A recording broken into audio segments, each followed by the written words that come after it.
मंगळागौरीची कहाणी। आटपाट नगर होतं। तिथे एक वाणी होता। त्याला काही मुलगा नव्हता। त्याच्या घरी एक गोसावी येई, अल्लक म्हणून पुकार करी। वाण्याची बायको भिक्षा आणि निपुत्रिकाच्या हातची भिक्षा घेत नाही असे म्हणून तो चालता होई। ही गोष्ट तिने नवऱ्याला सांगितली। त्यानं तिला युक्ती सांगितली, दाराच्या आड लपून बस, अल्लक म्हणताच सुवर्णाची भिक्षा घाल। अशी भिक्षा झोळीत घातली। बुवाचा नेम मोडला, बाईवर रागवला, मुलबाळ होणार नाही असा शाप दिला। तिने त्याचे पाय धरले। बुवांनी उशाप दिला। बुवा म्हणाले, आपल्या नवऱ्याला सांग, निळ्या घोड्यावर बस, निळं वस्त्र परिधान कर, रानात जा, जिथे घोडा अडेल तिथे खण, देवीचं देऊळ लागेल, तिची प्रार्थना कर, ती तुला पुत्र देईल। असं बोलून बुवा चालता झाला। तिने आपल्या पतीला सांगितलं। वाणी रानात गेला, घोडा अडला, तिथे खणलं, देवीचं देऊळ लागलं, सुवर्णाचं देऊळ आहे, हिरे जडितांचे खांब आहेत, माणकाचे कळस आहेत, आत देवीची मूर्ती आहे। मनोभावे पूजा केली, त्याला देवी प्रसन्न झाली, वर माग म्हणाली। घरदार आहे, गुरढोरं आहेत, धनद्रव्य आहे, पोटी पुत्र नाही म्हणून दुःखी आहे।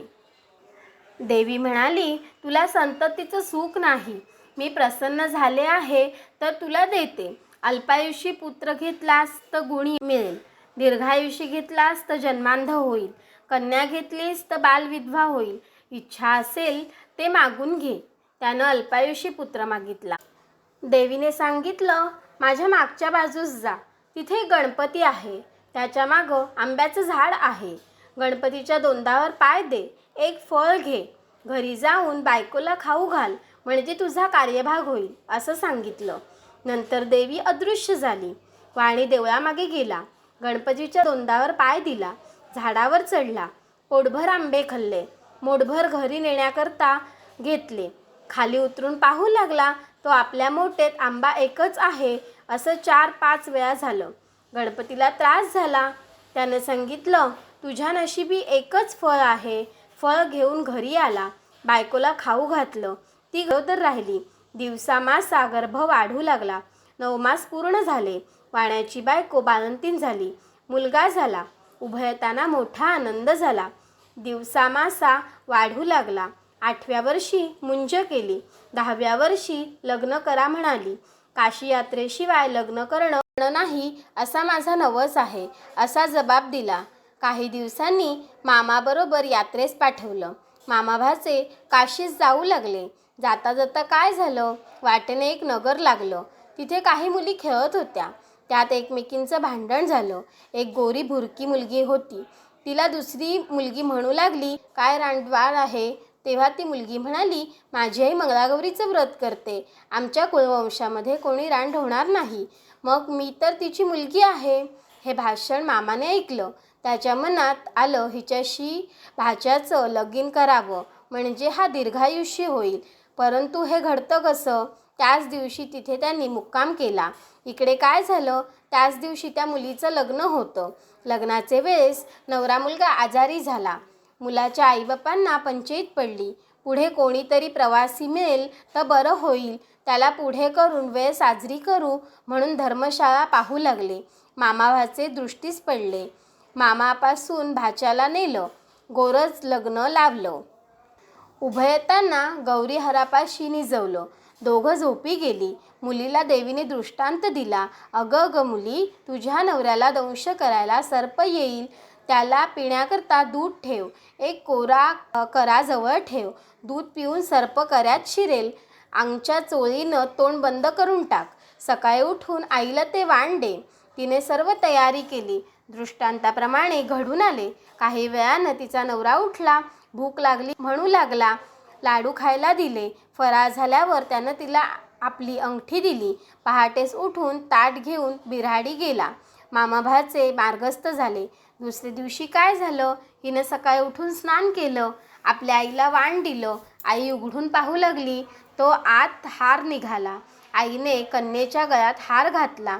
पुढं पहिला वर मांडपात आला, मुलीला खेळायला आणलं।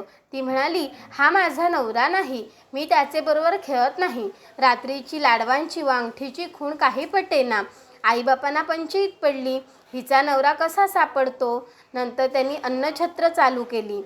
जो ब्राह्मण येईल त्याचे पाय अंगठी घालून मुलीने धुवावे, आईने पाणी घालावे, भावाने गंध लावावे आणि बापानं विडा द्यावा, असा क्रम चालू केला. शेकडो लोक येऊन जेवू लागले.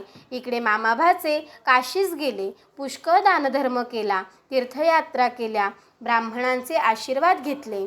एके दिवशी भाच्याला मूर्छा आली. यमदूत प्राण न्यायला आले. मंगळागौर आडवी आली. त्या दोघांचं युद्ध झालं. यमदूत पळून गेला. गौर तिथे अदृश्य झाली. भाचा जागा झाला. तसा आपल्या मामाला सांगू लागला, मला असं असं स्वप्न पडलं. मामा म्हणाला, ठीक झालं, तुझ्यावरचं विघ्न टळलं. उद्या आपण घरी जाऊ. परत येऊ लागले. लग्नाच्या गावी आले. तळ्यावर स्वयंपाक करू लागले. दासींनी येऊन सांगितलं, इथे अन्नछत्र आहे, तिथे जेवायला जा. ते म्हणाले, आम्ही परान्न घेत नाही. दासींनी यजमानी सांगितलेच. त्यांनी पालखी पाठवली. आदरात इथ्यानं घरी नेलं. पाय धुताना मुलीने नवऱ्याला ओळखलं. नवऱ्यानं अंगठी ओळखली. आईबापांनी विचारलं, तुझ्याजवळ खूण काय आहे. त्यानं लाडवाचं ताट दाखवलं. सर्वांना आनंद झाला. भोजन समारंभ झाला. मामाभाचे सून घेऊन घरी आले. सासूने सुनेचे पाय धरले. तुझ्यामुळे माझा मुलगा वाचला, असं म्हणाली. तिने सांगितले, मंगळागौरीच्या व्रताची ही कृपा. सासर माहेरची घरची दारची माणसं सर्व एकत्र आली आणि त्या व्रताचं उद्यापन केलं. तिला जशी मंगळागौरी प्रसन्न झाली तशी तुम्हा आम्हा होवो आणि आपलं सौभाग्य अखंड राहो, इतकीच देवाची प्रार्थना करा. ही धर्मराजाला कृष्णाने सांगितलेली 60 उत्तराची कहाणी. 5 उत्तरही सुफळ संपूर्ण. जर तुम्ही आमचे चॅनल भन्नाट मराठी कट्टाला सबस्क्राईब केले नसेल तर लगेच सबस्क्राईब करा.